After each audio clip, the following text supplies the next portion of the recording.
이렇게 또 따스한 날씨 주셔서 저희들이 또 영육 간의 마음의 소생함을 주시고 또 거룩한 주의 날에 주의 보좌 앞에 나와 하늘의 생명수를 마시며 하나님의 얼굴을 배울 수 있도록 하시니 감사합니다. 오늘도 예배하시는 모든 발걸음들, 그 심령들이 헛된 예배가 되지 않고 주님을 만나 뵙고 주님을 영화롭게 하며 주님께로부터 나오시는 모든 신령한 은혜를 충만히 받는 그런 복된 예배의 시간이 되게 하여 주옵소서. 이 시간에 주의 말씀이 선포되는 시간입니다. 종을 감추시고 오직 영원한 말씀 되시는 우리 주께서 이분들의 마음속에 새겨지고 남겨지고 또 생명을 부으시는 시간이 되게 하여 주옵소서. 예수 그리스도 이름으로 기도 올려옵나이다. 아멘. 오늘은 종려주일입니다. 날짜를 특이하게 정해서 그 셀레브레이션 하는 거에 대해서 저희들은 말씀을 중심으로 하고 또 매주 예수님의 부활을 또 기념하며 예배하기 때문에 특별한 의미를 두진 않지만 그래도 오늘 한국교회에서는 종려주일로 기념하는 귀한 주일입니다. 이 종려주일이란 예수님께서 예루살렘에 입성하신 날을 기념하는 그런 주일입니다. 그리고 오늘 입성함과 더불어서 이제 예수님께서는 이 주간에 십자가의 고난을 당하시게 됩니다. 이때 이 종려주일이라는 그 이름이 붙게 된 이유는 예수님께서 예루살렘으로 들어가실 때 수많은 사람들이 이 종려나무 가지를 흔들면서 이 종려나무 가지를 흔들었다 해서 종려주일입니다. 종려 끝났다는 주일이 아니고 종려나무 가지의 종려주일입니다. 그래서 이 주일은 종려나무하고 관계가 대단히 깊습니다. 왜 그런가? 이 종려나무 가지를 흔들면서 호산나 예수님을 환영하고 찬양하였기 때문입니다. 이 호산나라는 이 단어는 헬라어입니다. 그리거예요. 그러나 이 그리거, 헬라어, 호산나는 놀랍게도 히브리어에서 그 발음을 따서 와서 만든 그러한 단어입니다. 히브리어의 호시안나라는 그 단어가 헬라어로 바뀌면서 호산나 이렇게 됐겠는데요. 이 호시안나는 시편 118편 25절, 26절 등에 반복되고 있습니다. 이 히브리어 호시안나는 오 주여 지금 구원하소서 호시안나 이 나라는 것은 지금 그리고 기도체이기 때문에 그리하여 주옵소서라는 뜻이고 호시안 구원하소서 이런 뜻입니다. 그래서 호시안나 하면 오 주여 지금 구원하소서라는 기도가 되는 것이에요. 우리가 알다시피 호시아 하면 호세아서 여호수아 예수 연결되는 것입니다. 구원이라는 뜻이. 그러므로 호산나는 지금 구원하소서라는 뜻이며 지금 들어오시는 메시아 구원자에게 너무나 적절한 그러한 외침이 되는 것입니다. 기도가 되는 것입니다. 찬양이 되는 것이에요. 한번 크게 외쳐보죠. 호산나! 지금 나를 구원하소서. 지금 우리를 구원하소서. 지금 이 가정을 구원하소서. 지금 이 나라를 구원하소서. 호산나!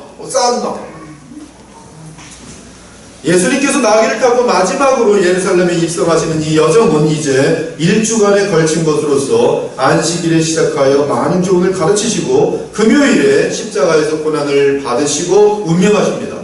그리고 장사 지낸 바 되었다가 사흘 만에 부활하십니다. 성경을 보면 우리 주 예수 그리스도께서 예루살렘 입성에 대하여 여러 차례 각오를 하신 것을 찾아볼 수가 있습니다. 예루살렘에 들어가시는 것에 대해서 마지막에 들어가시는 것이에요. 성경은 계속 반복하고 있습니다. 예수님께서 그것을 유념하고 계시는 것이 성경에 적나라하게 나타납니다. 가령 누가복음에서만 찾아보아도 여러 차례 예수님의 마음속에 예루살렘 들어가는 일에 대해서 굉장히 큰 비중이 있는 것을 발견할 수 있어요. 누가복음 9장 51절을 보니 예수께서 승천하실 기약이 가까움에 승천에 대한 의식을 갖고 있습니다.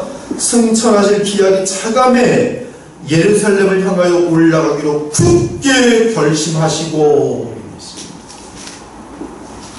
누가복음 13장 22절은 예수께서 각성 마을로 다니사 가르치시며 어디로 향하는가? 예루살렘을 향하여 여행하시더라. 그냥 움직이는 게 아닙니다. 이것저것 다니시는데 목적지가 분명히 예루살렘을 향하고 있습니다. 누가복음 17장 11절에서는 예수께서 예루살렘을 향하여 가실 때에 19장 11절 이는 자기가 예루살렘에 가까이 오셨던 것을 아시고 누가복음 19장 28절은 예수께서 이 말씀을 하시고 예루살렘을 향하여 앞서서 가시더라.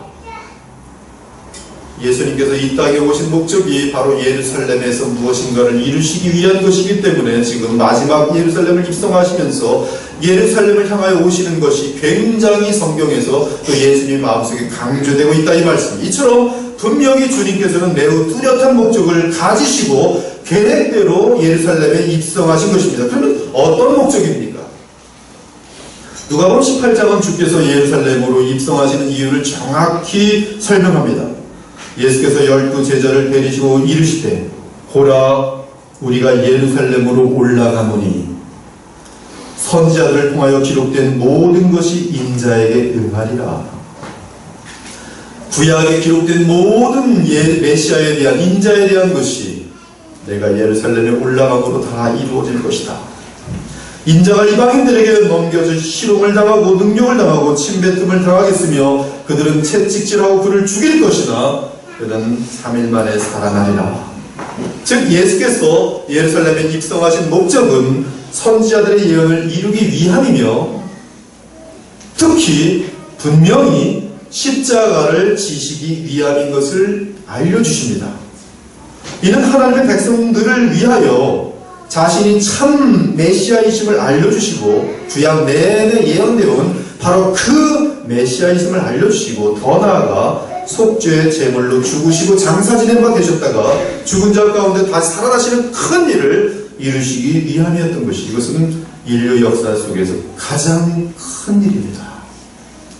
가장 중요한 일입니다.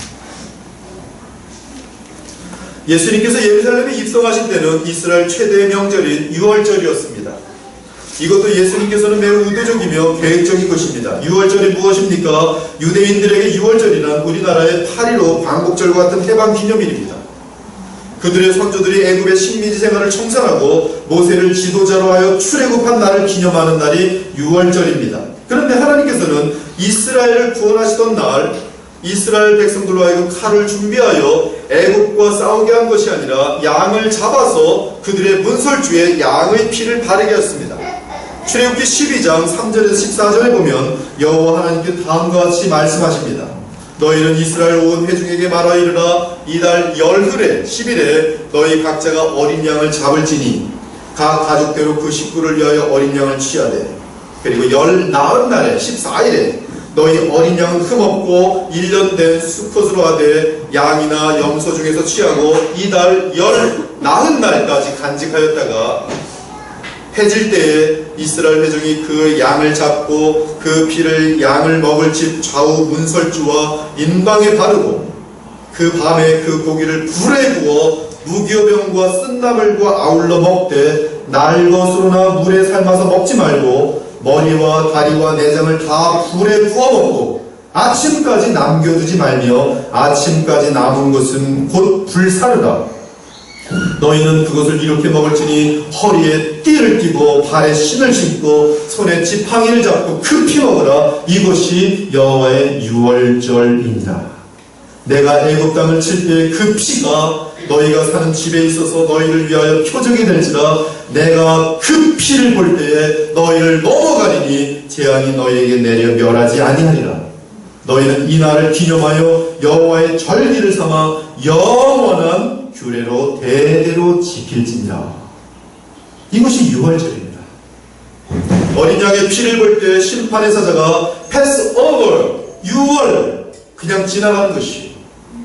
그러나 영적으로 볼 때 출애굽에서 제정한 유월절 의식은 상징일 뿐이었습니다. 궁극적으로는 바로로 상징되었던 죄의 권세 잡은 자 사탄으로부터 하나님의 백성을 구원하기 위하여 이제 예수 그리스도를 유월절 양으로 삼는 십자가의 희생 제물이 그 실체인 것입니다. 그래서 히브리서 11장 28절은 믿음으로 유월절과 피 뿌리는 예식을 정하였으니 이는 장자를 멸하는 자로 그들을 건드리지 않게 하려 한 것이며 라고 말하고, 고린도전서 5장 7절은 너희는 누룩 없는 자인데 새 덩어리가 되기하여 묵은 누룩을 내버리라. 우리의 유월절 양 곧 그리스도께서 희생되셨느니라고 말하는 것이요. 그러므로 예수께서는 친히 제자들에게 자기가 예루살렘에 올라가 장로들과 대제사장들과 서기관들에게 많은 고난을 받고 죽임을 당하고 제3일에 살아나야 할 것을 제자들에게 비로소 말씀하신 것입니다. 유월절의 실체를 이루기 위하여 예루살렘에 들어가신다는 말씀. 이때 제자들은 두려웠습니다. 그 이유는 예수를 죽이지 못해 안달하며 살기 등등한 유대교의 실권자들이 있는 예루살렘으로 올라간다는 것은 마치 호랑이 굴 속에 스스로 들어가는 위험천만한 일이었기 때문입니다. 요한복음 11장 8절 이하를 보면 유대교의 지도자들이 얼마나 살기 등등해 있는지 그 분위기가 나타나 있습니다. 제자들이 말하기를 라비어, 방금도 유대인들이 돌로 치려 했는데 또 그리로 가시려 하시나이까? 굉장히 염려스러워합니다. 즉 제자들은 예루살렘 외곽에 있는 베다니로 가는 것조차도 두려워했던 것이, 그때에도 예수님께서 우리 친구 나사로가 잠들었도다 그러나 내가 깨우러 가노라 하고 하시면서 기어코 예루살렘 근방까지 가십니다. 그러자 제자는 도마가 우리도 주와 함께 죽으러 가자 비장한 각오로 따라 나서자 할 수 없이 제자들도 예수님을 따라 예루살렘으로 향한 것입니다. 하필 예수님께서 마지막으로 예루살렘에 입성하신 즈음에 죽은 나사로가 살아났다는 소문이 온 세상에 퍼졌습니다. 따라서 유대인들은 유월절 명절도 중요했지만 최근에 예루살렘 근처 동네인 베다니에서 예수께서 죽은 지 4일이나 된 나사로를 살렸다는 소문을 듣고 더 많은 사람들이 예루살렘으로 올라오고 있었던 것이에요. 그래서 요한복음 12장 9절은 유대인의 큰 무리가 예수께서 여기 계신 줄을 알고 보니 이는 예수만 보기 위함이 아니요 죽은 자 가운데서 살리신 나사로도 보려 함이로라고 기록하고 있습니다. 죽은 지 3일 됐는데 살아났대. 그 나사로가 정말 살아있는, 죽었다 살아난 나사로를 보러 가자. 다 올라오고 있었던 것입니다. 그러므로 유월절을 맞이하여 예루살렘 성으로 몰려드는 군중의 수는 말로 다 할 수 없이 많이 있었습니다. 더 많았어요. 그 수가 얼마나 많았는지 로마 총독 빌라도는 만에 하나 발생할 소요 때문에 병력을 증강하여서 대비를 하고 있는 상태에 있었습니다. 반면에 예수님의 권위 있는 가르침과 여러 기적 및 심지어 죽은 자를 살린 기적 때문에 너무나 많은 백성들이 예수께 몰리자 이에 예루살렘에 있던 대제사장과 장로들과 서기관 등의 종교 지도자들은 예수님을 시기하고 미워한 나머지 그들은 회의를 거쳐서 예수님을 죽이기로 작정합니다. 심지어 살아난 나사로까지 죽이기로 결정합니다. 대제사장들이 나사로까지 죽이려고 모의하니 나사로 때문에 많은 유대인이 가서 예수를 믿음이로라.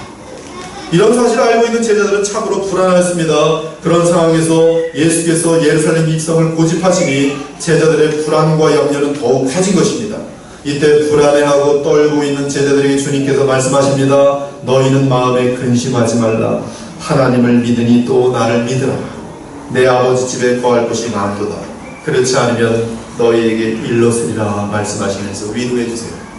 그렇게 제자를 위로하신 주께서는 이제 참으로 이상한 일을 하십니다.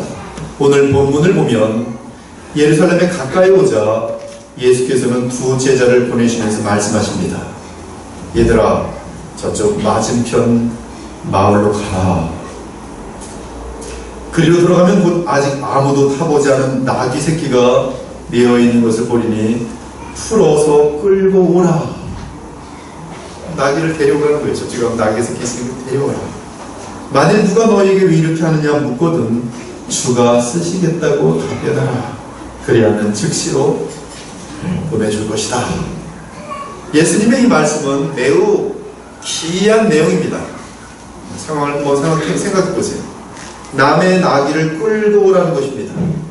돈 주고 사오라는 것도 아니고 주인에게 미리 알려준 다음에 부탁하여 빌려오는 것도 아닙니다. 그리고 혹시 그 주인이 왜 남의 나귀 새끼를 끌고 가냐고 항의하면 주가 쓰시겠다라고 말하는 것이었어요. 예수님의 이러한 지시는 상식적으로는 전혀 이해할 수 없는 것입니다.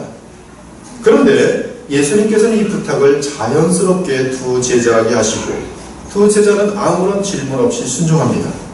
한편 제자들이 나귀를 풀 때에 그 나귀의 임자가 질문합니다. 어찌하여 나귀 새끼를 푸느냐? 제자들이 예수님께서 시키신 대로 그대로 대답합니다. 주께서 쓰시겠다 하십니다. 그래서 나귀의 주인 역시 아무 말 없이 아직 한 번도 사람을 태우거나 짐을 져보지 않은 새끼 나귀를 건네줍니다. 어린 새끼예요. 어린 새끼. 아무 일을 해보지 않은 아주 깨끗한, 그냥 아무것도 모르는 그런 새끼입니다. 풀어줘요.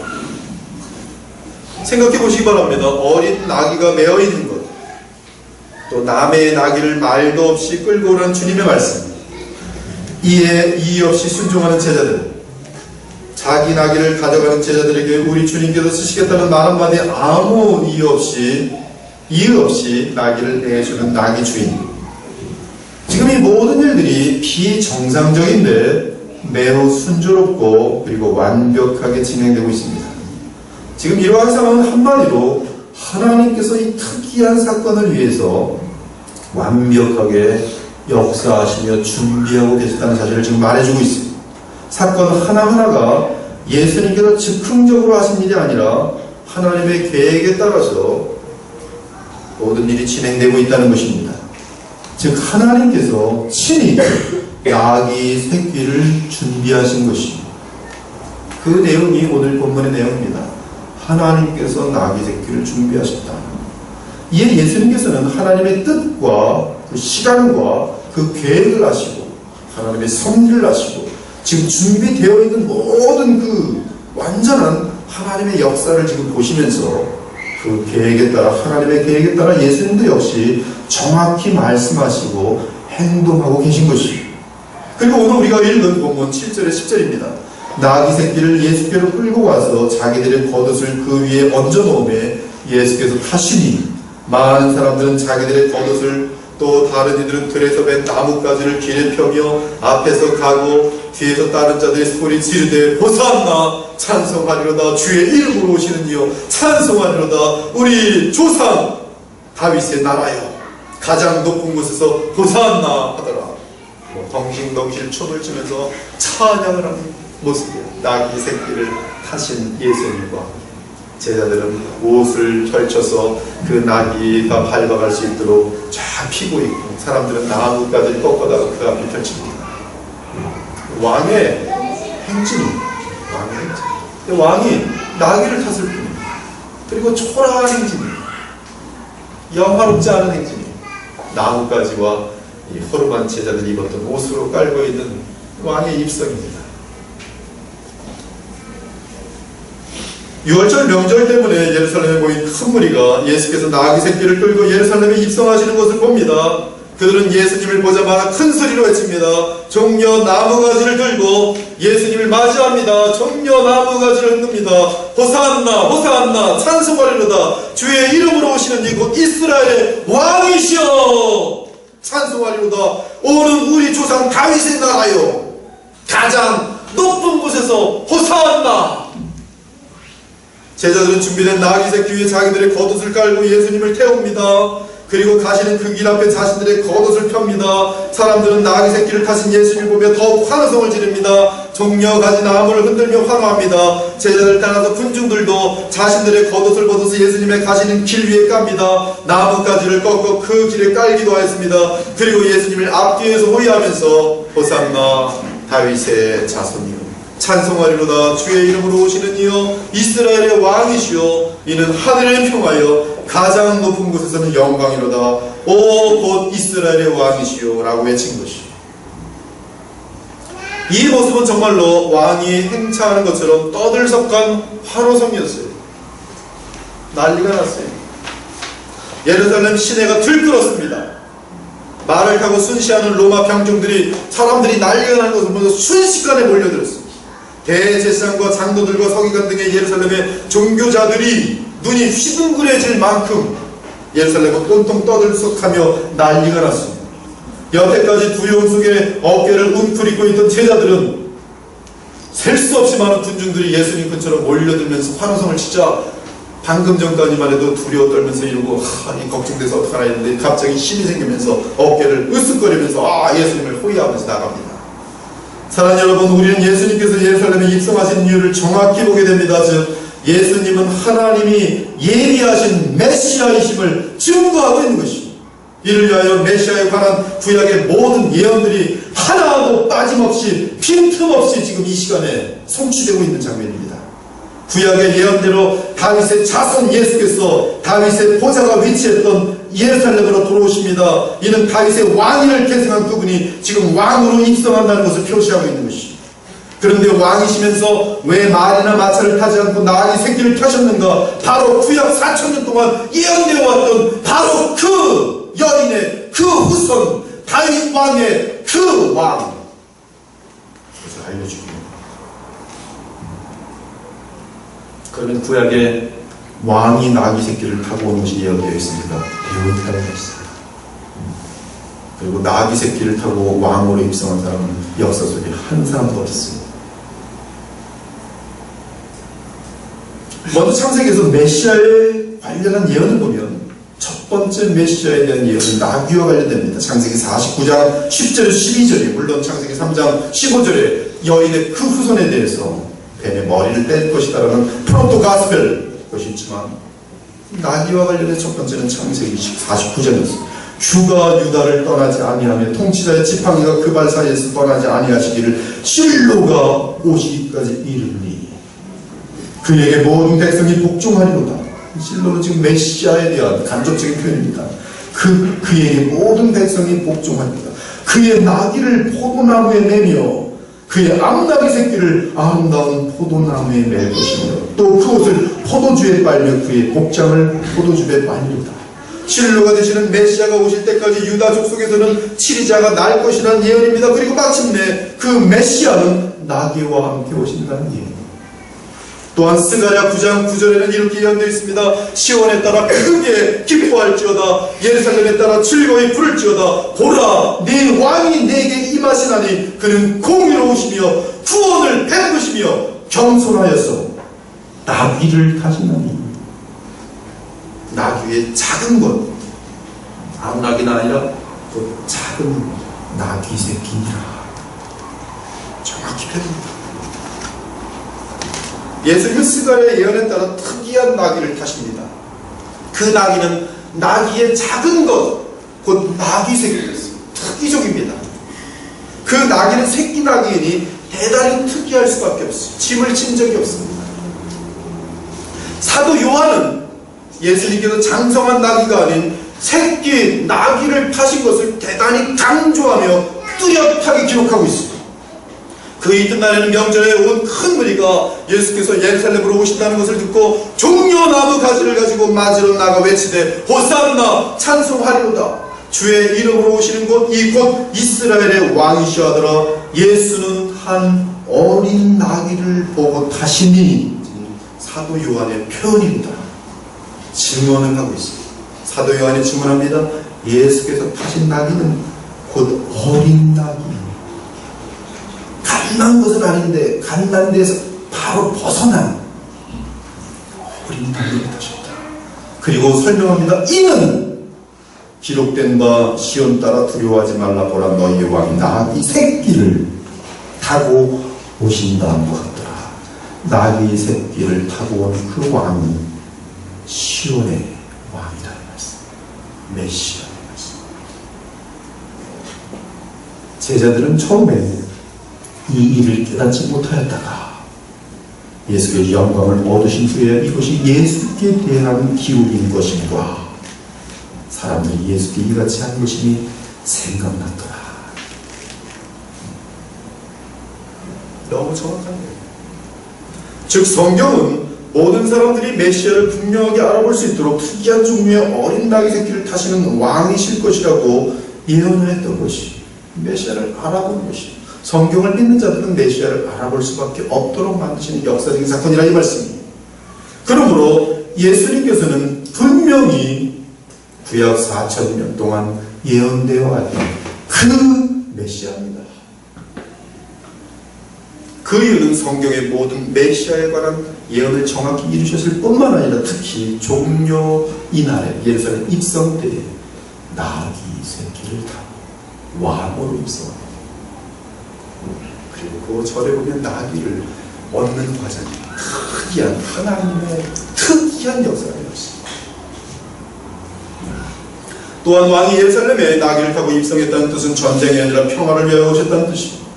정복을 뜻하는 장군이나 왕들은 정복한 도시에 들어올 때 건강하고 윤기가 나는 당당한 군마를 타고 들어왔습니다. 그러나 예수님께서는 모든 환경을 초월하는 평화를 주시기 위하여 예루살렘 성에 어린 새끼 나귀를 타고 입성하셨습니다. 그분은 자신의 보혈을 통하여 자기 백성이 하나님과 화평할 수 있도록 하기 위하여 오신 것이죠. 이처럼 시온의 딸로 불리는 예루살렘에 입성하시는 왕은 평화의 왕이십니다. 복스러우시며 유순하신 왕이십니다. 그분은 전투하러 오신 왕이 아니라 지극히 겸손하고 소박한 왕이셨어요. 그러나 그분은 자기 백성을 위해 계속적인 희생을 치를 하나님의 어린 양이었습니다. 나귀를 타신 분은 하나님의 어린 양이었습니다. 나귀를 타신 그 메시아는 하나님의 어린 양이었습니다. 놀랍게도 성경은 나귀 새끼를 타심은 주께서 우리를 대속하기 위하여 오셨음을 알려줍니다. 레위기 11장 1절에서 8절을 보면 나귀는 본래 말과에 속하는 동물로서 구분 갈라져 있지만 되새김질을 하지 않기 때문에 종교 의식상 부정한 동물에 속하였어요. 이 레위 법에 의하면 나귀는 사실 어디에 해당되냐 하면 놀랍게도 돼지와 비슷합니다. 구분 갈라졌지만 되새김질을 하지 않아요. 돼지도 마찬가지. 레위 11장 7절 돼지는 굽이 갈라져 쪽발이로 돼 책임질을 못함으로 너희에게 부정하도다. 나귀도 마찬가지. 그런데 특히 출애굽기에서는 나귀는 부정한 짐승의 대표로 그것을 삼고 있습니다.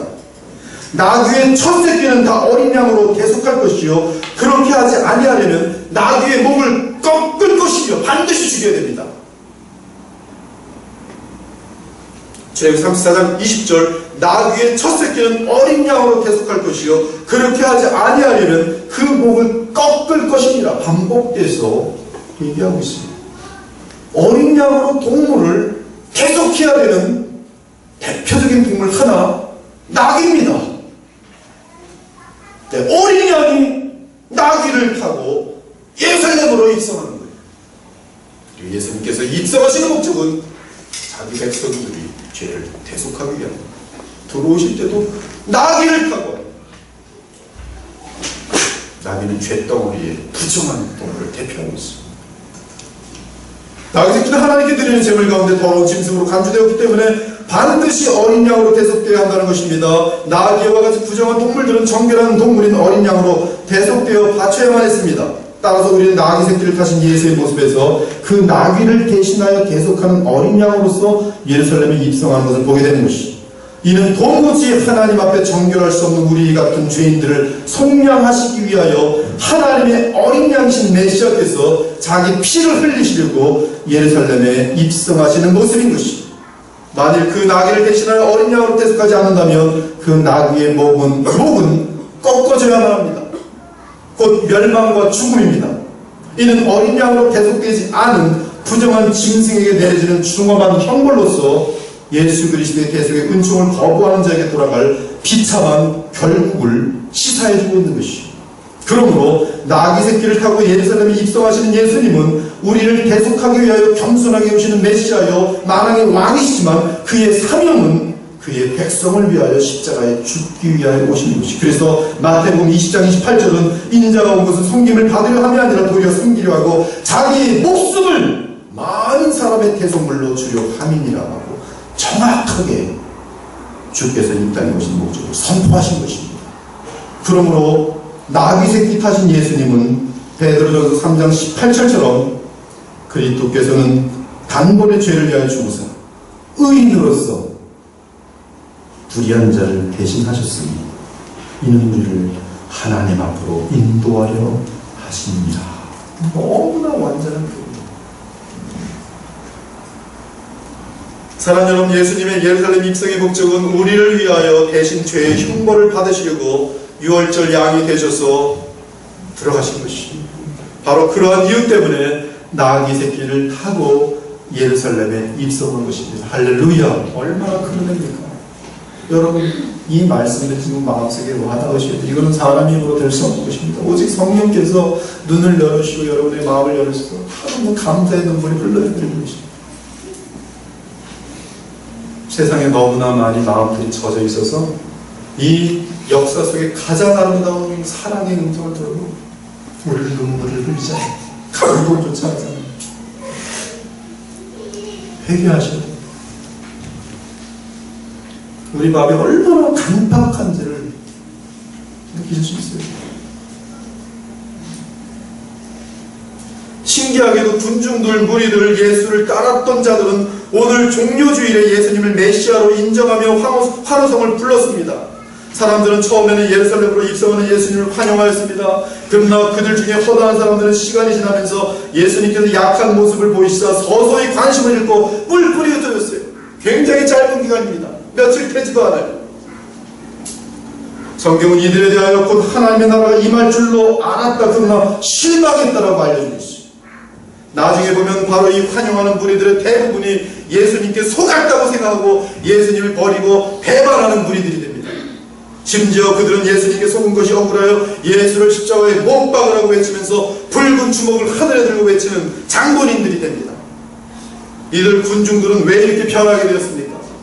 왜 예수님을 향하여 그렇게 좋아하던 이들이 며칠 만에 예수를 십자가에 못 박으라는 장본인들이 되었습니까? 이 군중들의 문제는 무엇입니까? 무엇이 문제입니까?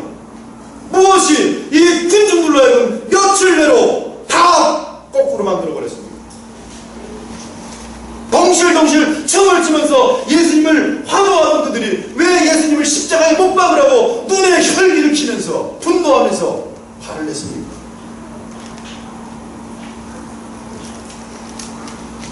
그것은 그들의 그릇된 메시아가 아닙니다. 그들은 자신들 나름대로 메시아는 이러저러 해야 한다면서 스스로 메시아를 정의하고 믿고 있었는데, 그래서 이스라엘 민족을 온 세상에서 로마 제국처럼 최고의 나라로 세워줄 하나님의 나라가 이제 예수님과 함께 당장에 나타날 줄로 기대하였는데, 나귀를 타고 예루살렘에 들어오신 예수께서는 이상하게 교훈만 하시다가 이상한 교훈만 하시는 거예요. 뭐 낮아지고 겸손해라. 결국 로마 병정에게 붙잡혀서 십자가에 죽을 지경이 되어버리니 이 그들은 겸손한 왕으로 오셔서 자기 백성을 위해 십자가에 대속하시는 예수님을 못마땅하게 생각했고, 나아가 수치스럽게 생각한 것이다. 자기들을 위하여 십자가에 죽으신 하나님의 사랑을 보지 못하고, 이게 뭐야? 우리 이분이 지금 로마를 정복시키고 하늘로부터 이 푸른 기둥을 또 불기둥을 떨어뜨리면서 저 로마 우리를 합박하는 로마를 당장 이번 주에 무너뜨릴 줄 알았더니 그래서 환영했는데, 로마 병정이 끌려가고 채찍이나 맞으면서 속았다! 완전히 속았다! 그리고 결국 예수께서 십자가를 질 수밖에 없는 상황이 분명해지죠. 그들은 나귀를 타셨던 왕에 대하여 가장 실망하게 되고, 나중에는 오히려 그 실망이 변하여 분노가 되어버린 것이죠. 사랑하는 여러분, 이 군중들이 가지고 있었던 메시아 개념은 자기 욕심을 채워줄 메시아였습니다. 대중이 바라던 메시아는 로마로부터 해방을 시켜줄 정치적 메시아였습니다. 모세처럼 애국으로부터 이스라엘 민족을 해방시킬 민족적 메시아였습니다. 즉 요약하면 그들이 기대한 메시아는 무력을 가진 메시아요, 전쟁을 위한 메시아였으며 초능력으로 최고의 능력을 행사하는 그런 영웅적인 대정복자를 원하면서 호산나 호산나라고 대방어성으로 예수님을 맞이하였던 것입니다. 또한 군중들은 오병이어로 5,000명이 넘는 군중들을 먹이고도 남는 예수님의 기적을 보면서 이제 그분은 자신들의 꿈을 만족시킬 수 있는 분이라고 생각했습니다. 즉 경제적 메시아예요. 이에 거두니 보리떡 5개로 먹고 남은 조각이 12바구니에 찼더라. 그 사람들이 예수께서 행하신 이 표적을 보고 말하되, 이는 참으로 세상에 오실 그 메시아라, 그 선지자라. 정확합니다. 그 그러므로 예수께서 그들이 와서 자기를 억지로 붙들어 임금으로 삼으려는 줄 아시고 다시 홀로 혼자 산으로 떠나가시니라. 이스라엘 백성들은 예수께서 행하신 오병이어의 기적을 보면서 메시아다, 우리에게 이 안에도 만군방을 주실 메시아가 왕으로 삼자, 왕으로 쫓아가는데 예수님은 이들의 메시아가 너무나 잘못되어 있기 때문에 도망가고 있습니다. 보이지 않던 예수님이 다시 보이는데 왕으로 입성하시니까 호산나! 사람들이 모이니까 군중심이 더 많이 모이면서 호산나! 이제 그 메시아가 왔다. 우리에게 정치적 해방과 경제적 해방을 주는 메시아구나. 분명히 그들은 예수님을 경제 메시아로 보며 이제 자신들은 일을 안 하면서도 실컷 먹고 마실 수 있는 백성이 된 줄로 생각했던 것이. 그러나 이러한 자신들의 메시아가 때문에 결국 진정한 메시아를 알아보지 못하고 오히려 십자가에 예수님을 못 박는 주인공이 되었던 것이. 사실 처음에는 예수님의 제자들마저도 다른 메시아감을 소유하지 못하였습니다. 그래서 그들도 실망했습니다. 실망했습니다. 그러나 나중에 깨닫게 됐습니다. 요한복음 12장 16절에 제자들은 처음에 이 일을 깨닫지 못하였다. 예수께서 영광을 얻으신 후에야 이것이 예수께 대하여 기록된 것임, 사람들이 예수께 이같이 한 것임을 생각났더라 증언한 것입니다. 이러고는데 제자들마저도 예수님의 부활까지는 그릇된 메시아관을 가지고 있어요. 예수님께서는 그릇된 메시아관을 가지고 있는 이들을 바라보면서 예루살렘 성을 곧바로 바라보십니다. 예수님의 눈에서 눈물이 쏟아집니다. 여러분, 예수님의 눈에서 눈물이 하염없이 쏟아졌다는 표현을 들어본 적 있어요? 가까이 오사 성을 보시고 우시며 우리 예수님께서 눈물을 흘리시면서 우십니다. 이제 곧 나를 배신할 저 환호서 가는 저들, 이르시되 너도 오늘 평화의 안위를 알았더라면 좋을 뻔하였거니와 지금 내 눈에 섬겨졌도다. 날이 이를지라 내 원수들이 토둔을 쌓고 너를 불러 사면으로 가두고 또 너와 및 그 가운데 있는 네 자식들을 땅에 메어치며 돌 하나도 돌 위에 남기지 아니하리니 이는 네가 보살핌 받는 날을 알지 못함이니라. 성을 보시며 오시는 예수님을 메시아로 할 때 그릇된 메시아관을 가지고 자신의 욕심과 영광을 채우려 예수님을 환영하고 영접하는 저 부질없는 우리들을 바라보면서 그들은 정녕 우리 주님의 기쁨이 아니라 눈물의 원인이 되었던 것이. 혹시 여러분들을 예수님이 바라보신다면 어떤 자리에 서 있나요? 정령 어린 양으로 대속을 받지 못하는 나귀 새끼가 그 목이 부러져야 하는 것처럼 이들은 참된 메시아 예수님을 영접치 못함으로 말미암아 대멸망을 당하게 됩니다. 유대민족은 AD 70년에 로마 기구장군에 의해 역사상 가장 무서운 만행을 당하면서 예루살렘 성전은 또다시 무너지게 됩니다. 이때 어리석고 완고함에 무지한 대부분의 군중들이 어둠과 멸망에 떨어지게 되었습니다. 그들은 하나님의 어린 양이신 나귀 타신 메시아 하나님의 아들을 영접하지 못함으로써 하나님과 결국 화평하게 되지 못하고 참 평화의 길을 알지 못하고 진정한 죄로부터의 자유를 알지 못한 채 죄의 싹신 사망에 떨어졌습니다. 이러한 멸망하게 될 저들을 미리 보시면서 우리 주 예수님께서는 예루살렘을 바라보시면서 한없이 우셨던 것입니다. 사랑하는 여러분, 여러분은 주님을 어떻게 믿고 있습니까? 무엇을 목적으로 하여 예수님을 의지하고 따르십니까? 지금 대부분의 종교 다원화를 주장하는 이들 군중과 다를 바가 없습니다. 또한 이 세계 자랑을 위하여 예수 그리스도를 따르는 형풍신앙의 부류들은 자기 욕심에 알맞는 메시아상을 가지고 신앙생활을 하고 있습니다. 그러나 그들이 믿는 그리스도는 성경이 말하는 우리 주 예수 그리스도가 아니라 다른 예수, 다른 영, 다른 복음을 믿고 있는 것이. 따라서 그들은 예수님께서 세상에 영광과 권력과 부를 주지 않을 때는 결국 십자가에 달리신 예수 그리스도의 대속을 거부하는 이스라엘 백성처럼 되어버리는 것이. 그들은 결국 대속받지 못한 나귀처럼 그 목이 부러지는 비참을 겪게 되는 것입니다.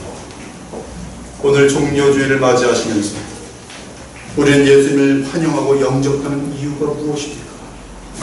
자기 자신에게 물어보시기 바랍니다. 나는 왜 예수님을 환영하며 기뻐합니까?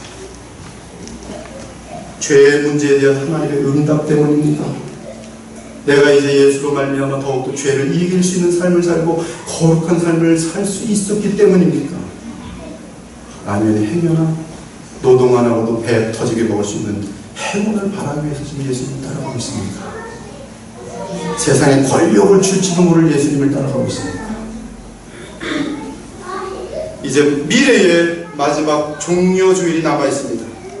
그날에 모든 주의 백성이 종려가지를 들고 다시 오시는 만왕의 왕을 환호할 것이고, 그때는 우리의 메시아이신 예수님께서는 검을 가진 왕의 모습, 승리의 왕의 모습으로 백마를 타고 우리에게 오실 것입니다.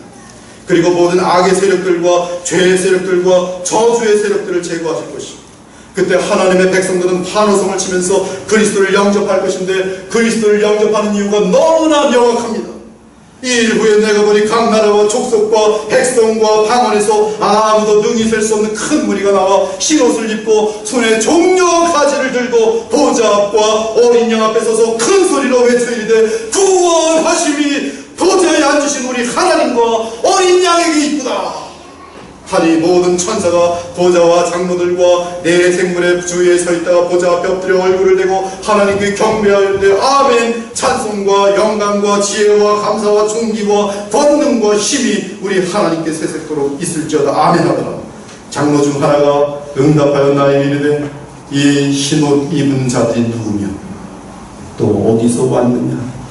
내가 말하기를 내 주여 당신이 아시나이다 하니 그가 나에게 이르되 이는 큰 환난에서 나온 자들인데 어린 양의 피에 그 옷을 지초시게 하였느니라.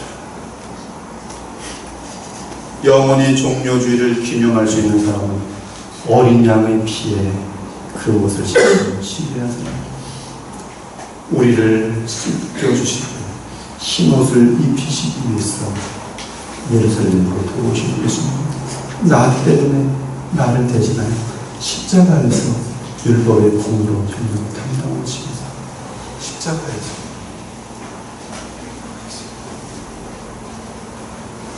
그것이 오늘 우리가 예수님을 감사하고 눈물로 환영해야 되는 거죠. 그렇지 않으면 내 인생은 나기처럼 목이 부러져서 영원히 지옥으로 들어갈 수밖에 없는 것이. 그런 나를 대속하기 위해 나귀 새끼를 타고 하나님의 어린 양이 예루살렘에 들어오시고 십자가에서 자신의 보혈과 생명을 다 쏟으시고 남은 인생을 무엇을 위해 살렵니까? 뭘 그렇게 원하세요? 세상에 아무것도 없습니다. 유명한 사람 만나보십시오. 마음속에 허망함만 가득해요. 어떻게 해야 유명함을 유지할 수 있을까? 유명함 유지하면 어느 날은 자살해버려요. 돈에 미쳐가지고 형제니 부모니 자녀니 다 잘라버립니다. 옆에 가까이 보니 도둑인 줄 알고 의심하는 분이 있어요. 도대체 뭘 원하는 거예요? 예수님의 그 사랑 외에 우리가 뭘 위하여 살고 있어요? 어린 양의 피에 그 옷을 씻어 시기한 사람들, 호흡이 마치는 그날까지 오직 예수 그리스도만 향한 사랑과 충성을 하는 자죠. 오늘 종려주의를 맞이하면서 우리의 마음과 삶을 그 피로 씻게 하여 예루살렘에 입성하신 예수님을 찬양하고 또한 주의 보혈로 우리 마음을 마음껏 씻는 거예요. 마음껏 내 속에 있는 죄책감, 연약함을 다 씻는 거예요. 그것이 우리가 발휘해 가져야 되는 메시아가 아니라 그것이 오늘 예수님께서 예루살렘에 입성하신 목적입니다. 이 한 주간 다른 데도 거룩하고 예수님을 사랑하며 기억하고 살아오셨지만 이 한 주간은 더더욱 오락을 멀리 하시고 세상에 잘 되려고 좀 미루시고 아침에 새벽에 기도도 좀 하시고 예배도 열심히 나오시고 주님을 더욱더 많이 경고하시면서 나를 위하여 십자가에 죽으신 주님을 기억하면서 예수님께서 예루살렘 성을 향하여 오셨던 것처럼 우리도 예수님을 향하여 울 수 있어요. 울 수 있는 마음이 녹는 그런 한 주가 되기를 우리 주 예수 그리스도 이름으로 축원합니다. 기도 올리겠습니다.